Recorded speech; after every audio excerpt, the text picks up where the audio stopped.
Wali Kota Prabu Muli, Arlan, mengingatkan PMI Kota Prabu Muli agar tidak melakukan praktik jual beli darah. Arlan menegaskan darah dari pendonor sukarela harus dikelola sesuai aturan dan difokuskan untuk kepentingan kemanusiaan. Dan markas PMI Kota Wali Kota Prabu Muli, Arlan, menegaskan PMI tidak boleh menjadikan darah sebagai komoditas yang diperjualbelikan. Menurutnya, darah donor merupakan wujud kepedulian sosial yang wajib disalurkan sesuai ketentuan. Arlan juga menekankan pentingnya transparansi dan akuntabilitas dalam pengelolaan darah, mulai dari proses donor, penyimpanan, hingga distribusi kepada pasien.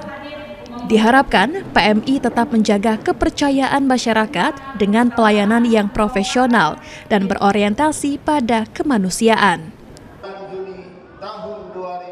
Nah, kita juga setelah terkumpul itu kantong-kantong darah ini, Cak minta jangan pernah dijual belikan, dibantukan dengan masyarakat, dibantukan dengan baik, disalurkan dengan baik, adakan kegiatan-kegiatan di tempat-tempat yang bisa membantu untuk donor, sehingga masyarakat kita di Prabu Muli bisa mendapatkan kemudahan darah. Anggi Perkasa, PAL TV.